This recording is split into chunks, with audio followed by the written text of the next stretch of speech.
Togo est fou. Le Togo à votre portée. Quand je parle avec force, vous n'avez pas vu comment je parle. On attend. Ceux qui ont préparé leur ventre, qui vont acheter 31 000 tonnes de riz. Attends, Ablo 1 milliard. Attends. Avec à partir du moment où c'est la Cour des comptes qui a sorti cette affaire de 31 500 tonnes, je dois, en ma qualité de député, élu du peuple, comme le président de la République, les ministres ne sont pas élus, ils sont nommés par le président de la République, s'il vous plaît, et qu'on colle le nom d'un membre du gouvernement, que c'est lui qui a passé la commande, qui l'a autorisé à passer cette commande, parce que je vous dis quelque chose, le Parlement n'était pas saisi de ce dossier de commande, parce que, attention, 31 500 tonnes de riz, vous savez ce que ça représente? On était en état d'urgence. Écoutez, à qui ce riz a été affecté? Ou, moi, je n'ai pas vu ce riz à Daï.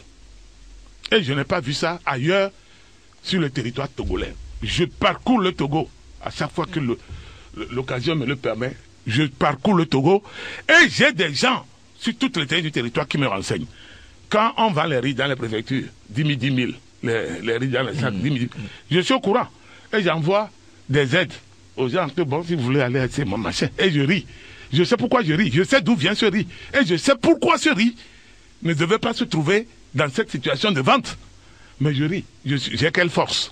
Mais ici, ça devient autre chose. Parce que la Cour des comptes, attention, c'est une institution de la République togolaise. Ou bien le président lève le coude pour que le dossier avance et que nous soyons tous instruits de visu que les 31 500 tonnes de riz sont effectivement venus au Togo et qu'on a donné ça peut-être aux lépreux de Koloware et je ne sais pas où, ils ont mangé ça, je ne sais pas comment, et c'est fini avant 1 an. Mais on va nous dire 8 milliards. Mais attendez, il ne faut pas... Arrêtons le présenter. On est déjà sur ce sujet. Alors, le rapport d'audit du Fonds de riposte et de solidarité Covid-19, session 2020, est-ce que vous croyez qu'effectivement le chef de l'État va vouloir regarder dedans et puis lâcher les gens à ce qu'on les prenne? Monsieur le directeur Bamazé, je vais vous parler.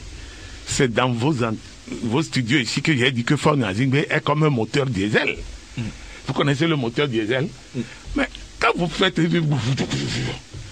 D'abord, on ne démarre pas comme une voiture à essence. On démarre ça en 2 fois. Vous faites clac. Il y a une lumière qui vous signale que bon, maintenant vous faites le deuxième clic. Quand ça prend, ça fait...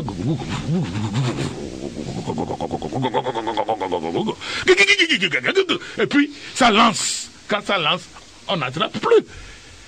Depuis 2020, vous n'avez pas vu que désormais le moteur diesel là, mon ami, c'est comme si on avait mis du Superjet 1 dedans. Vous n'avez pas vu tous les tout-puissants là. Vous n'avez pas vu, les gens sont partis à la retraite, ils ont tout fait pour qu'on les maintienne. Les gens ont menacé, les gens ont fait ceci, fait cela. Il y a encore des gens qu'on a pris il n'y a pas longtemps. Vous comprenez?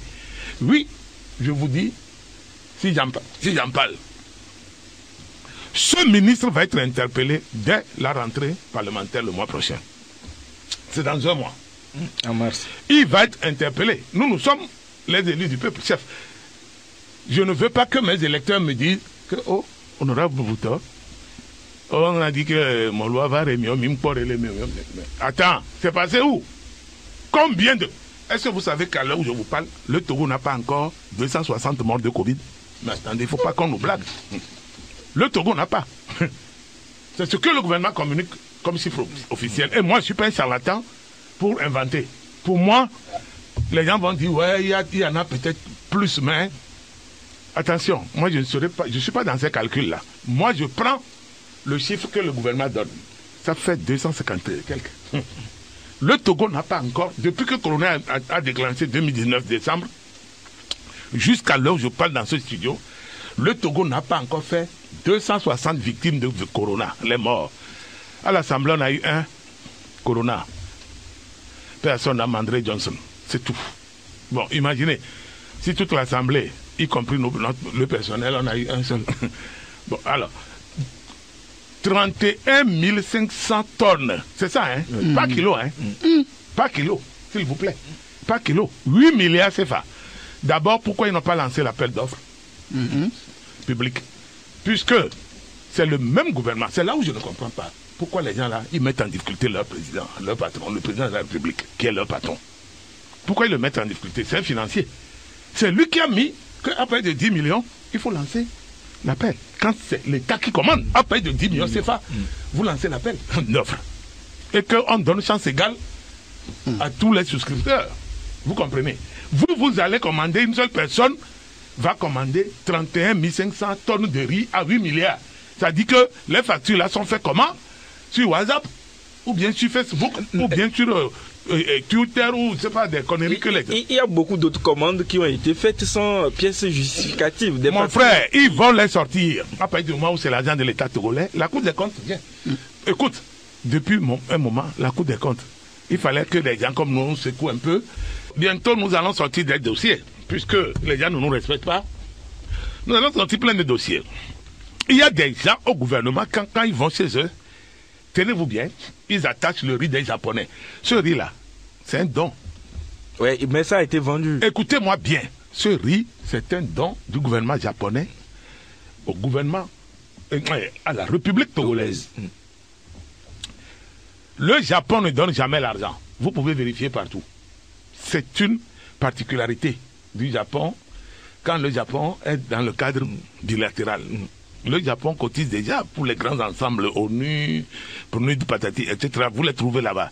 Mais dans le cadre bilatéral, le Japon ne donne pas l'argent. Vous exprimez vos besoins. Vous comprenez? Vous avez vu plein de Toyota que nous avons. Ça vient d'où? L'État togolais ne peut pas acheter certains Toyota comme ça. Vous avez vu les Prado qu'on touche à certains barons? Les pick-up là. Ah non, laissez les pick-up. Mais comment? Il y a les Prado RTG. Il y a les Land Cruiser RTG. Ah oui, il y a les... J'ai vu maintenant les Highlander RTG. Bon, mais les Fortuna là. Oui, ça c'est bas de gamme, mais... Vous avez vu le nombre? C'est beaucoup, hein? Même les GMC. Les GMC, il y en a. Maintenant, le Japon donne. C'est comme l'engrais.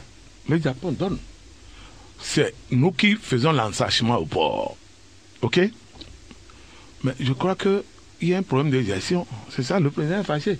Maintenant, Ebomaf, je crois, a pris une partie du marché des engrais. Ça m'attriste. J'en parle avec beaucoup de peine parce qu'un étranger qui est venu devant nous ici, Route a fait quoi? Voilà, il a pris banque. Après, il prend engrais. Mais il va contrôler bientôt toute votre économie. Votre ventre à la maison, il va contrôler ça. Parce que s'il a pris engrais, il va prendre bientôt les pesticides, les herbicides et les fongicides. Et même les producteurs. Et maintenant, attends, dès qu'il finit de prendre ça, il prend maintenant les producteurs. Non, il prend les semences. Et il dit que bon, monsieur le producteur, je vous fournis tout ça. Voilà. Si vous voulez vous signer ici, à la fin, j'ai 90% et vous avez 10%. Puisque c'est moi qui ai apporté tout. Voilà. Et je vous rends riche. Seulement, il ne va pas vous dire qu'au bout de 7-10 ans, vous allez mourir. Parce que vous êtes usé. Vous allez travailler. Vous allez travailler comme un con avec l'inhalation de ces produits-là. Et puis, vous êtes usé et vous mourrez. Et vous avez tout perdu. Voilà, parce que c'est des contrats bidons. Des clauses, personne ne connaît qu'est-ce que ça renferme exactement sur le plan juridique. Vos enfants vont trimballer ça partout, c'est comme ça, on va les balader. Ils vont errer comme des chèvres dans la brousse. Vous comprenez? Mais aujourd'hui, les gens sont dans le gouvernement, ils vont chez eux, ils donnent demi-kilo de riz attachés dans les sachets de 5 francs là, plus une boîte de sardines. Et ils disent que c'est le chef de l'État qui a donné. Ils prennent le nom du président pour coller à ça. Demi-kilo de riz aux gens. Et j'ai dit à quelqu'un, mais arrêtez ça. Vous vous ridiculisez. Donc ça veut dire que vous êtes conscient que c'est vous qui appauvrissez les Togolais? Ah oui. Ah oui. C'est vous qui appauvrissez les Togolais? C'est qu'ils doivent attendre les demi sachets de kilos de riz. Mais avec une boîte de sardines. Je dis, c'est membres du gouvernement actuel qui font. Mais ils n'ont qu'à arrêter ça. Ils n'ont qu'à arrêter ça. C'est extrêmement grave. C'est une insulte. D'abord pour leur patron qui est le président de la République togolaise, et puis pour les populations togolaises. Ça veut dire qu'ils sont conscients qu'il faut venir appauvrir les Togolais et et maintenir les Togolais dans l'obscurantisme. Ce n'est pas normal. Et c'est inadmissible dans un pays. Elle peut donner demi-kilo aux membres de sa famille, mais pas quand les gens viennent en masse. Que oui, que vous êtes baronne de votre parti dans la localité. Non, vous ne pouvez pas faire ça. On ne fait pas ça. On ne fait pas ça. Mais les gens vont répondre. Puisque c'est le riz qui appartient à l'État, non. Oui. Mais les gens vont répondre. Non seulement vous vendez ce riz, mais vous le prenez aussi, vous en disposez comme vous voulez. Il y a eu beaucoup de ministres dans ce département qui réceptionnent ce truc-là. Mais quand vous voyez dans leur garage, c'est l'huile USA avec les 5 doigts américains dessus, là, oui. Dans les bidons de 4 litres gallons là, machin, les riz virgule, le lait en poudre, qu'on doit donner aux indigents, aux enfants orphelins. Nous avons plein aux lépreux de Koloware. Dans les hôpitaux. À nos frères dont la sérologie les a plongés vers les grandes maladies, qui n'ont plus de force de travail, les hépatites et tout ça là, les a complètement mis KO, ils ne peuvent plus travailler comme nous. Voilà, des gens comme ça, c'est à eux que c'est destiné, puisque le gouvernement sait où est-ce que ça se trouve, les grands ensembles de tous ces problèmes-là. Ils savent. Nous avons un grand département social, des affaires sociales. Nous avons, aujourd'hui, nous avons un ministère délégué à l'hygiène de vie. C'est quoi hygiène de vie? Il faut aller comprendre. C'est tout ça. On prend ça en ligne de compte, c'est pris en compte. Non, ne vous en faites pas. La Cour des comptes, de toute façon, je dis aujourd'hui, chapeau, bravo. Il ne faut pas baisser les bras. Il faut continuer. Parce que si la Cour des comptes faisait ça depuis, je vous jure que tout le monde serait droit. Oui. Non, bon, tout le monde ne sera jamais droit, mais il y aura toujours un peu. Bon, mais quand même, le trou ne sera pas aussi grand. Mais si on peut rattraper les gens avant que... Vous avez vu au Cameroun, quelqu'un a quitté le ministère. Depuis des années, on l'a pris. On lui a mis 30 ans et à sa femme 10 ans. Lui, on l'a mis 30 ans parce que il a détourné 40 et quelques milliards. Sa femme, par le truchement des marchés, directement. Comment ton mari est ministre de gré à gré, ministre de la Défense? Parce que c'est le département où on gère beaucoup d'argent. Parce que c'est la sécurité de l'État. Elle a eu des marchés jusqu'à près de 11-12 milliards. Ils ont 39 immeubles dans tout le pays. Cameroun, là, ils ont 39 immeubles. Je ne sais pas ce qu'ils appellent immeubles. Est-ce que c'est des villas ou bien c'est des R+, des R+, voilà. Non, on les a condamnés la semaine passée. Oui. Monsieur 30 ans, le président, madame 10 ans. Comme ça, les bonnes vont s'occuper de la maison.